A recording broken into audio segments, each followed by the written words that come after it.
Profesor, muy buenas noches. En esta oportunidad, junto a mi grupo de trabajo de filosofía del derecho, abordaremos respecto a la corrupción que hay en el Perú. En este caso, analizaremos sobre los cuellos blancos en el puerto.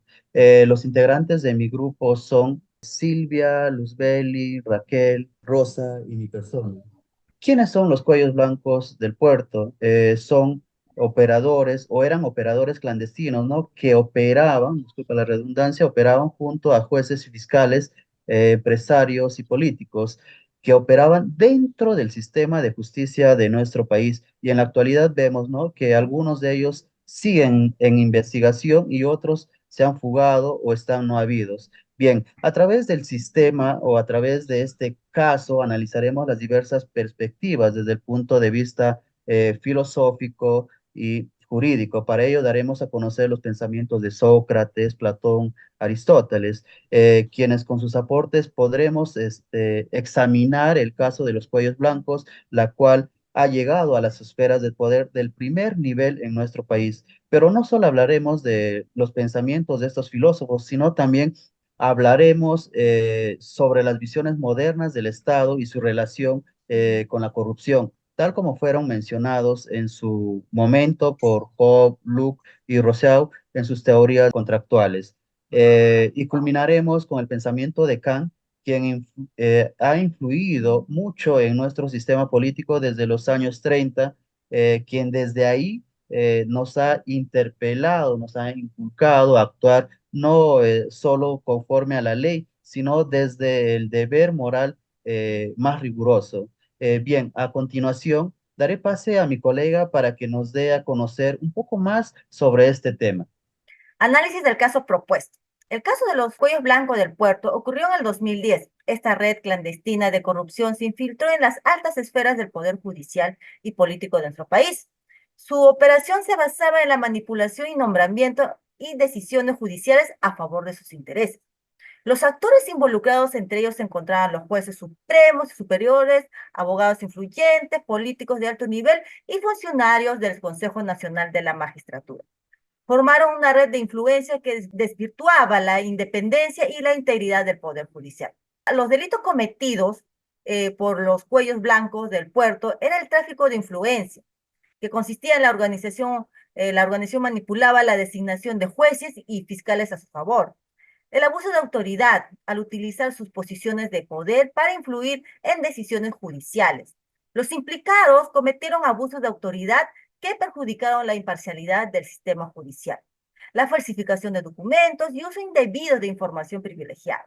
Implicaciones legales y políticas. La revelación de esta red de corrupción ha generado indignación por parte de los ciudadanos en las instituciones judiciales y políticas. La participación de jueces y funcionarios judiciales de alto rango comprometieron su capacidad para impartir justicia de manera imparcial. El caso ha resaltado de urgencia de implementar reformas profundas en el sistema judicial y político del Perú. La exigencia de rendición de cuentas. La sociedad peruana exige investigación y el enjuiciamiento de todos los implicados en esta red sobre las leyes injustas y su obediencia de Sócrates. ¿Qué nos dice Sócrates? Mencionaba que el individuo tiene una responsabilidad moral de cuestionar y evaluar la legitimidad de las leyes antes de decidir si deben ser acatadas. Asimismo, Sócrates sostenía que la razón y el diálogo crítico eran esenciales para determinar si una ley era justa o no. En el contexto de los cuellos blancos del puerto, esto implica que la ciudadanía y los actores involucrados tienen la responsabilidad de cuestionar la legitimidad llevadas a cabo por esta red corrupta. Cabe destacar que Sócrates también reconocía la importancia de respetar el orden legal establecido en una sociedad, aun cuando las leyes podían ser imperfectas. Sobre la democracia como política corrupta y el buen gobernante a partir de la teoría de las ideas de Platón.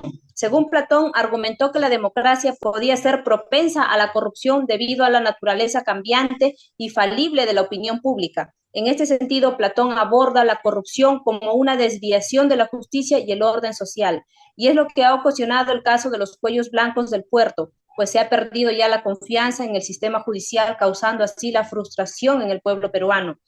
Platón enfatizó la importancia de la educación y la formación moral pues creía que a través de una educación adecuada los ciudadanos podrían desarrollar virtudes como la justicia, la honestidad y la responsabilidad, que sí ayudaría a prevenir en un futuro lo que es la corrupción dentro de la sociedad. Sobre la justicia moral en la ética de Nicómaco de Aristóteles, indica que la justicia es una virtud fundamental que se encuentra en el ámbito de la moralidad y tiene pues como objetivo principal la búsqueda del bien común, lo cual distingue de dos tipos de justicia como es la distributiva y la correctiva.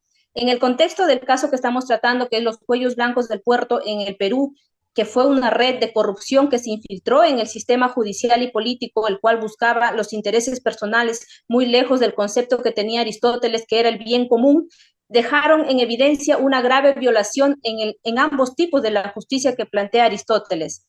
En el caso de corrupción presentado, va en contra de la ética aristotélica, ya que impide el incumplimiento de la función fundamental de la ley y el sistema judicial. Para Aristóteles, la justicia no solo se trata de hacer lo que es legal, sino de hacer lo que es correcto y justo en cada situación particular. Continuando con la exposición, vamos a hablar sobre el Estado en el contractualismo social y la corrupción, según las teorías de Hobby, Locke y Rousseau.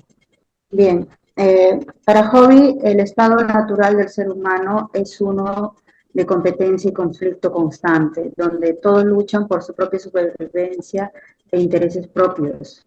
Según la teoría de John Locke, tiene una notoria diferencia a Hobby, donde él considera que los individuos nacen con ciertos derechos inalienables, como la vida, la libertad y la propiedad.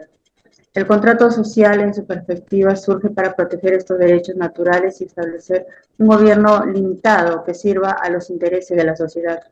Y para Rousseau, él plantea una visión ya más participativa y democrática del contrato social, donde sostiene que este contrato debe de ser un acto de voluntad general, donde los ciudadanos participan en la toma de decisiones y establecen las leyes que rigen la sociedad. Sobre el deber moral de Kant, Wood, en el año 1991, señala que la ética deontológica de Immanuel Kant se centra en la noción del deber y la moralidad como imperativos categóricos, es decir, como principios que deben de ser seguidos sin excepción, ya que Kant argumenta que la moralidad no depende de las consecuencias de nuestras acciones, sino del cumplimiento de nuestro deber según los principios universales. Y la aplicación de estos actos involucrados en el caso de los cuellos blancos en el Perú, la perspectiva kantiana, tiene implicaciones significativas, donde los actores involucrados, ya sean los jueces, los políticos o cualquier persona en esta posición de poder, tiene el deber moral incrementable hacia la sociedad y la justicia, y debe de ser hacia la sociedad, ya que según Kant, los actores involucrados tienen el deber moral de actuar de manera que promueva el bienestar. También debe de ser hacia la justicia, donde Kant argumenta que los actores implicados tienen la obligación moral de respetar y promover la justicia en estos actos. También debe de ser de integridad y transparencia, donde Kant enfatiza la importancia de la integridad y la transparencia de la conducta de nuestros actos involucrados. También debe de ser de responsabilidad y rendición de cuentas, donde los actores implicados tienen la responsabilidad moral de asumir las consecuencias de sus acciones y enfrentar la justicia si han participado en actos corruptos. De igual manera, debe de ser de reforma y mejora institucional, donde Kant enfatiza que los actores implicados tienen la obligación moral de contribuir a la reforma y la mejora de las instituciones involucradas. Esto implica que ellos deben de trabajar para fortalecer las salvaguardias contra la corrupción y promover una administración de justicia más íntegra. Lo que son las conclusiones, hemos llegado a 4 puntos muy importantes. Dentro de ellos tenemos el contexto de esta organización, que son los cuellos blancos del puerto, es fundamental para comprender la magnitud y el alcance de la corrupción en el Perú. Esta organización clandestina operaba en el corazón mismo de las instituciones democráticas y judiciales, lo que provocó una crisis de confianza en la integridad del sistema. Otra conclusión que hemos llegado es que este caso que hemos analizado es una manifestación clara de corrupción sistemática, donde actores claves en el sistema judicial y político han manipulado las leyes y decisiones judiciales en beneficio propio. También que la corrupción compromete la integridad del sistema judicial y político, erosionando la confianza ciudadana y minando los fundamentos de la democracia y el Estado de Derecho. Y por último, como ya lo explicaron mis compañeros, según los enfoques filosóficos de Sócrates, Platón, Aristóteles, Kant y los teóricos del contractualismo social, los actores involucrados tienen un deber moral hacia la sociedad y la justicia, que implica actuar con integridad, transparencia y responsabilidad. En este caso analizado, proponemos 6 propuestas de solución. Dentro de ellas tenemos una reforma integral del sistema judicial y político. Se requiere una reforma profunda que fortalezca las instituciones judiciales y políticas, estableciendo de esta manera mecanismos de control y supervisión efectivas para poder prevenir y sancionar a la vez la corrupción. También tenemos la promoción de la educación cívica y ética. Al fomentar una educación cívica que inculque valores éticos y responsabilidad ciudadana desde temprana edad, para así promover una ciudadanía informada y comprometida en la prevención de la corrupción. También tenemos el fortalecimiento de la rendición de cuentas. Aquí debemos implementar medidas que promuevan la transparencia, la rendición de cuentas y el acceso a la información pública, así como sanciones efectivas para aquellos que cometan actos corruptos. También debemos incentivar la participación activa de la ciudadanía. Aquí hay que fomentar la participación ciudadana en la toma de decisiones políticas y judiciales a través de mecanismos como consultas populares y espacios de deliberación pública. Como quinta propuesta está la promoción de una cultura de integridad y ética. Debemos fomentar una cultura organizacional basada en la integridad, la ética y el servicio público, tanto en el ámbito judicial como en el político. Y como por último, tenemos el establecimiento de mecanismos de control y auditoría interna. Se deben implementar sistemas de control interno y auditorías regulares para de esta manera supervisar la conducta de los funcionarios públicos y así poder prevenir la corrupción en el país. Eso sería toda nuestra exposición. Gracias.